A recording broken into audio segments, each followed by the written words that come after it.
Hey there, everybody. Welcome back. This is Rob Berger once again, bringing you another episode here from the International Sports Press Control Room.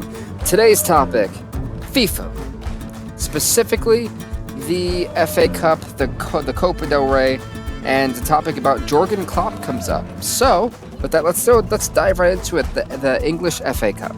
As you know, that is the trophy in England. And let's talk about Manchester United and Tranmere Rovers. Wow. What do we say about this one? Right now, if you guys don't know, Tranmere just defeated... Tranmere is Tier 3. That means they're in the English Football League 1, which is 2 below the Premier League and 1 below the English Championship League. So they just beat a Premier League team in Watford. Shockingly beat them. That was not supposed to happen. I don't know what anybody says. Everyone I've talked to, sources and all, have said that was incredible. Who would have actually thought that was going to happen? It is a Cinderella underdog type of it's a miracle. It's like Any Given Sunday. There you go, like that movie. Like some you take out of a movie. They did it. They shocked everyone, me included. Shocked. Now they go against Manchester United, who has just been on a roller coaster as of late. This whole entire season they've been on a roller coaster. The wheels are falling off for Manchester United, in my opinion. Not even in my opinion. From what it looks like, from an outsider's perspective looking in, you can tell that whatever is happening in Manchester United needs to get fixed. Maybe it's Ols. I can't say his last name. Call him Ol. Or maybe it's just a midfield, just a defense. It's kind of hard to pinpoint. It's not looking too good for him. But this is a game that both teams need to win. And I know it's like, oh well, that's anything. I get that. But, and this one specifically, if Manchester United loses to Tranmere, the Rovers, I don't think they can recover from that after that. I mean, granted, this is the FA Cup for England, so it's not like it's like a league game where their position is riding on the line. But still, this is a shot for anyone to try to have the opportunity to try to qualify for the Europa League. And with the way Man U's playing, they need this cup. And Tranmere, they've literally shown.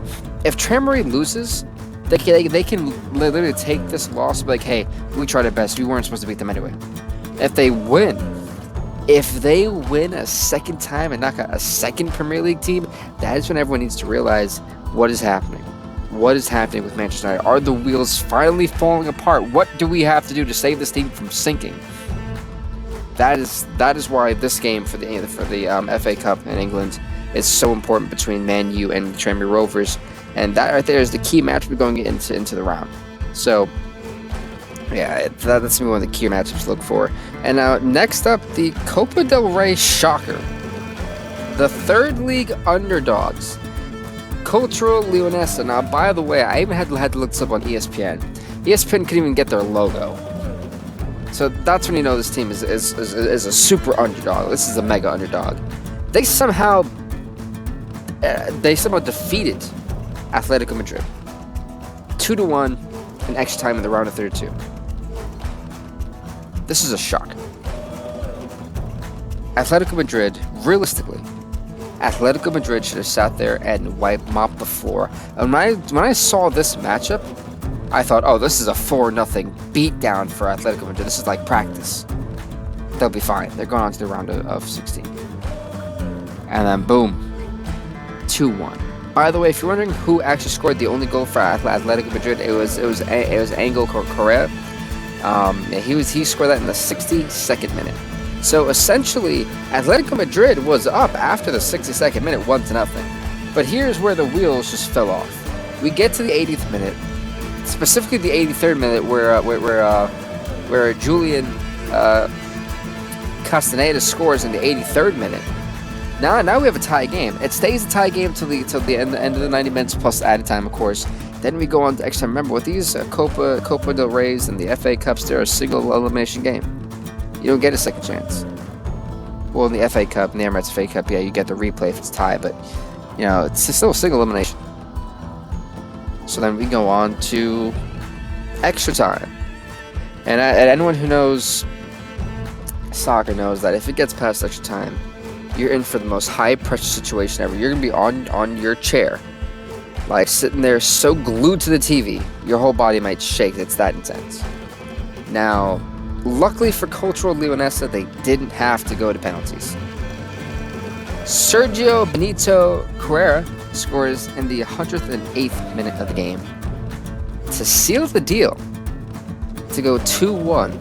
Atletico Madrid did not have an answer after that. They folded. They lost. They got knocked out of the Copa del Rey for the first time. Since the last time that happened, if I'm not mistaken, is 2011, and that Copa del Rey's time. This is a yikes. To lose to a tier 3 team, as you are the best in Spain, to lose is killer. Now, don't get me wrong, Barca also almost got knocked out, and so is Real Madrid. So we can't necessarily beat up on Atletico Madrid. I think just the way it happened, that's why people are beating up. Like you guys choked, and extra time. When the game was at its most vulnerable, on the line, you guys couldn't do it. You choked. And this is gonna open up the eyes of some fans who may not be too happy right now with their team, and if they weren't happy for it, this is definitely very bad news for you. So we have two teams right now, Manchester United and Atletico Madrid, who desperately, and I mean they desperately need to get back on form.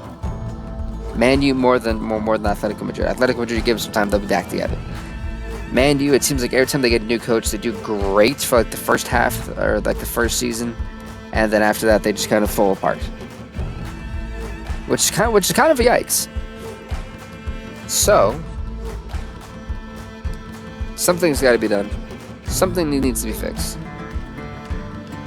How are they gonna fix it? That's what the folks I was drawing. Oops.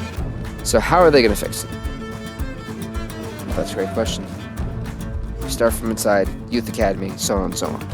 And then last but not least, we have, this will be a good one. I think you guys actually like this one. Jurgen Klopp. Is he the best manager in the world currently? To be honest, I don't want to sound like a mark. I can't disagree with that statement. I would agree that he is, if not one of the best managers in the world today, currently. Look what he's done with Liverpool. Just recently he had his 14th straight Premier League win. He literally took Liverpool's B team into the Emirates FA Cup to go against Everton's A team, and then defeats Everton's A team with his B team. Impressive. That is tactical coaching and great coaching. That is one-of-a-kind coaching. That is a mastermind. Now, Jurgen Klopp, again, like I said before, as of right now, I could say yes, he's the best manager in the world today. With that being said, everybody, please do leave a like, leave a comment, subscribe to the International Sports Press and hit that bell icon, as well as follow us on Instagram and Twitter at IntSportsPress. We look forward to speaking to you next time. Y'all have a great one.